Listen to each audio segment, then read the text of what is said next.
అసలు కృష్ణలీలలో అద్భుతం ఏంటంటే పుట్టిన పిల్లాడికి నీళ్లు పోసి వాళ్ళు తీసుకెళ్లి 11వ రోజున ఉయ్యాల్లో వేశారు.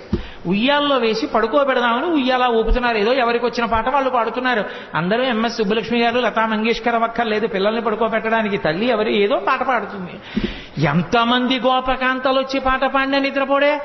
అందున ఉయ్యాల ఊపి పడుకోబెట్టేటప్పుడు పిల్లాడు పడుకోవట్లేదంటే పిల్లాడు కనపడుతూ ఉండగా కాకుండా ఇలా ఉయ్యాల దగ్గరికి చేసి పట్టుకుని ఇలా ఇలా ఇలా ఇలా ఇలా అని పాట పాడి పడుకుని ఉంటాడు. అందుకని పాపం ఎంతో ఇదిగా ఇలా విప్పి చూస్తే గుడ్లు రెండు ఇలా పెట్టుకు చూస్తున్నాడు. ఏమిటమ్మా పిల్లాడు ఎంతకీ పడుకోడు, ఇదేం పిల్లాడే అని చెప్పి భుజం మీద వేసుకుని పాట పాడి ఎంతో తిప్పి తిప్పి తిప్పి తిప్పి ఇలా చూడటం కుదరదు కదా. పడుకున్నాడా అంటే ఏం పడుకున్నాడు, గుడ్లు వేసుకు చూస్తున్నాడు. ఏం చేసినా పడుకోడు. ఇదెక్కడ పిల్లాడని ఆఖరికి యశోదాదేవి వచ్చి తల్లికి ఆఖరికి పెద్ద బ్రహ్మాస్త్రం ఏంటంటే బోర్లా పడుకోబెట్టేసి వీపు మీద ఇలా ఇలా ఇలా ఇలా కొట్టేస్తుంది. ఆ తొడ ఊపుతాను కొడుతోంది. ఎంతకీ పడుకోడు, వీపు చిట్లిపోతోంది. ఇదేంటి ఆది కూర్మంగా ఉన్నప్పుడు మందర పర్వతం తిరిగినా బాధపడలేదు కానీ ఈ కృష్ణావతారంలో ఇలా కొట్టేస్తున్నారు, నన్ను ఎందుకు ఇలా ఊపేస్తున్నారు అనుకున్నట్ట. ఓహో ఈ దిక్కుమాలిన ప్రపంచానికి అలవాటు ఉంది, నిద్రపోతుంటారు వీళ్ళు కళ్ళు మూసుకొని.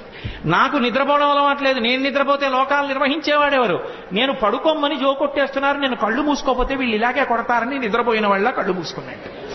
అప్పుడు వాళ్ళు సంతోషపడిపోయి జోవదన జో జో యనచున్. సామాన్య గృహాల్లో జో జో జో జో అంటూ ఏ పాటలు పాడతారో పోతన గారి పద్యాలకి కూడా జో జో అని అలాగే అర్థమైపోతుంది. స్వార్థపరులైనటువంటి అత్తాకోడళ్ళు కడవల్లో వెన్నదాచుకునేవారు. కృష్ణుడు ఎక్కడొస్తాడో అని. కృష్ణుడు ఏం చేశాడంటే రాని వచ్చాడు, ఓ రాత్రి వచ్చాడు, శుభ్రంగా వెన్నంతా తినేశాడు. వెళ్ళిపోయే ముందు కొంచెం వెన్న కోడలు మూతికి రాసి వెళ్ళిపోయాడు. అత్తగారు పొద్దున్న లేచి కడవ దగ్గరికి వెళ్ళి కడవలన్నీ ఖాళీ, కోడల్ని లేపడానికి వచ్చింది. మూతి మీద వెన్న ఉంది. ఆశిముత్సా రాత్రి నేను పడుకున్న తర్వాత వెన్నంతా తినేశావా అని ఆ కోడల్ని పట్టు కొట్టింది. కోడలు ఉట్టి దొరికితే తాగేస్తాడని చెప్పి ఉట్టి కింద ఉంటే ప్రమాదం అని చెప్పి పైన కట్టేశారు. తీసుకెళ్లేదో చిక్కంలో పెట్టి పైన కట్టారు. రానే వచ్చాడు, చూశాడు. ఓహో ఈ అత్తా కోడలు పైకి కట్టారా ఎలా అనుకున్నాడు. పీటలు రోళ్లు అన్ని తీసుకొచ్చాడు, అక్కడ వేశాడు, వాటి మీద ఎక్కాడు. ఇలా చెయ్యి పెడదామని చూశాడు, అందలేదు. పీటలు రోళ్లు వేసుకున్న అందనంత పైకి పెట్టేశారా, వీళ్ళ పని చెప్పాలనుకున్నాడు. ఓ రాయి ఒకటి తీసి కిందకి అన్నం పెట్టాడు. చక్కగా పైనుంచి కారిపోతోంది. హాయిగా అందరూ చేరలు పట్టి తాగారు. వెళ్ళి భాగవతం కాదు కానీ ఇలా వచ్చి ఎక్కడో ఉట్టి కట్టి పెట్టినా తాగేస్తున్నాడని వాళ్ళు ఏం చేశారంటే కుండ చుట్టూ గంటలు కట్టే. వచ్చి ముట్టుకున్నాడో గంటలు మోగుతాయి, అప్పుడు పట్టుకోవచ్చు అనుకున్నాడు. ఆయన ఏం చేశాడు, థియేటర్ వేసుకున్నాడు, రోడ్లు వేసుకున్నాడు, పిల్లల్ని ఎక్కించాడు, ఆ వీపులు ఎక్కాడు, దగ్గరికి వెళ్ళాడు. అలా ముట్టుకుంటే గంటలు మోగుతాయి. చూశాడు పరాత్పరుడు, ఆయన శాసనానికి ఏది లొంగది. ఓ గంటలలారా మీరు మ్రోగకుడు విన్నాయి. చక్కగా వెన్న తీశాడు, పిల్లలందరికీ పెట్టాడు. ముందు వాళ్ళకి పెడితే కానీ తను తిండవు. అందరికీ అందింది. ఇప్పుడు ఆఖరణ తను తీసుకుని ఇలా నోటి దగ్గర పెట్టుకున్నాడు. గంటల కనకనకనకన మోగి. అరే మిమ్మల్ని మోగద్దన్నాను కదా, ఎందుకు మోగారన్న. ఏం చెప్పమంటావు పరమేశ్వర, వాళ్ళకి పెడితే ఊరుకున్నా, నువ్వు నోట్లో పెట్టుకుంటే నైవేద్యం అలవాటు గంట మోగడం. అందుకని వచ్చిన పిల్లలకి అతిథులకి అన్నం పెట్టకుండా ఏమిటో బొమ్మలను అన్ని పెట్టి నైవేద్యాలు అంటూ కూర్చుంటాయేమిటి, నేనే పెద్ద పరమేశ్వరుణ్ణని చెప్పి ఆవిడ కళ్ళు మూసుకు ధ్యానం చేస్తుంటే చక్క చక్కెర పొంగలి అవి తినేసి మిగిలింది ఆ బొమ్మలకి రాసేసి వెళ్ళిపోయాడు. నాకన్నా వెళ్ళిపోవడం నీ తిన్నానులే చాలా. ఏదో పాపం గోపబాలురందరూ ఆవుల్ని పట్టుకుని వెళ్ళిపోయారు. పెళ్ళై చాలా కాలం అయింది, ఈ అమ్మాయికి పిల్లలు పుట్టలేదని ఏదో మాట్లాడుకుంటున్నారు వాళ్ళు. ఎక్కడి నుంచి వచ్చాడో గబగబా వచ్చాడు. మీ ఆయన్ని నమ్ముకుంటే ఏం పిల్లలు పుడతారమ్మా, నన్ను నమ్ముకోనా ఆవిడ మీద పడ్డాడు. అది వచ్చి చెప్పింది ఓ గోపకాంత. అది ధూర్త చేష్టితంగా కనిపిస్తుంది వినడానికి, కానీ అది ధూర్త చేష్టితం కాదు. భక్తి కలిగి ఉంటే నా యందు అమ్మా నీ గర్భదోషాన్ని తొలగించి నీకు సంతానం ఇస్తాను అని దాని అర్థం. అంతా నేను ఎక్కడ చెప్పను, మీరందరూ విన్నవాళ్లే.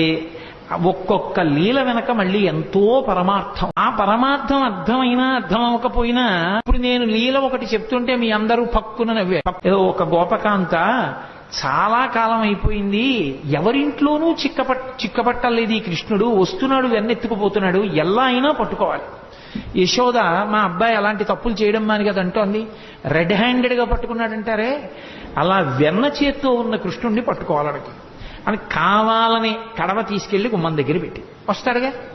భలే దొరికారా వీళ్ళు ఎవరో అనుకుంటాడు. వస్తాడు, తను తలుపు చాటును నించుంది.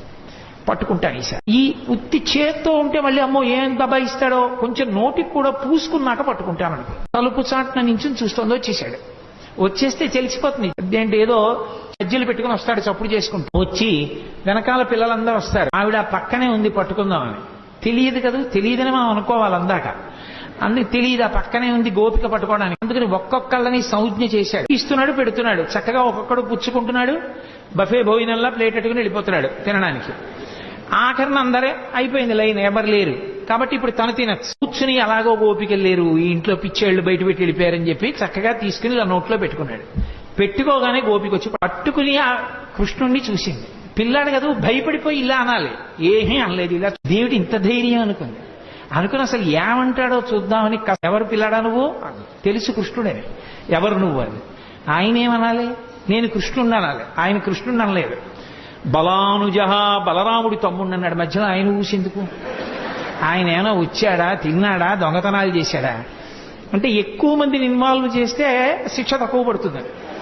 అందుకని పాపం ఏ పాపం ఎరగని అన్నగారిని తీసుకొచ్చాడు. నా పేరు చెప్పడం మానేసి అన్నయ్య పేరు చెప్పడం. కస్త్వంబాల బలానుజ. అమ్మ బాబోయ్, గుండెలు తీసిన బంటు, నీ పేరేమిటంటే బలరాముడి తమ్ముడిని అంటున్నాడు, తన పేరు చెప్పట్లేదని ఆవిడ కిమిహతే, ఇక్కడికి ఎందుకు వచ్చావు? ఒకసారి ఇలా చూసి, ఓ మా ఇల్లు కాదా, మన్మందిరాశంకయా, మా ఇల్లు అనుకున్నాను. అమ్మ బాబోయ్, మీ ఇల్లు అనుకుని వచ్చావా? ఇంత నిజంగా గుండెలు తీసిన బంటూరా నాయన నువ్వు అనుకుంది. అనుకుని ఓ సరే పోన్లే, బాగుందిరా నాయన, మరి వెన్నకుండలో చెయ్యి ఎందుకు పెట్టావు? ఆయన అన్నాడు వెంటనేను, అమ్మా కాసేపు గట్టిగా మాట్లాడుకుంటా ఉంటావా? ఎందుకమ్మా అంత గట్టిగా ఊరికే ఏంటి ఎందుకు వెన్నకుండలో చెయ్యట్టావు, ఇక్కడికి ఎందుకు వచ్చావు అరుస్తానంటే, మా ఆవు దూడ ఒకటి తప్పిపోయింది, వెన్నకుండలో ఉందేమో అని వెతుకుతున్నాను, కారిస్తే పారిపోతుంది దూడ. వెన్నకుండలో దూడ దూరిందా, చెయ్యి పెట్టి వెతుకుతున్నావా, దూడ పారిపోతుందా అని తెల్లబోయి ఆవిడ చెయ్యి వదిలేసింది, పారిపోయింది. అలా నిర్భయంగా గోపకాంత పట్టుకున్నా కూడా తిరగబడి జవాబు చెప్పిన కృష్ణుడు ఉన్నాడే, ఆయన మమ్ము రక్షించుగాక అంటాడు. కృష్ణస్య కృష్ణాతు నహ. నహ అంటే సంస్కృతంలో మమ్ములను అని. శంకరాచార్యుల వారు సౌందర్యలహరిలో ఎక్కువ వేస్తారు నహ అన్న శబ్దాన్ని.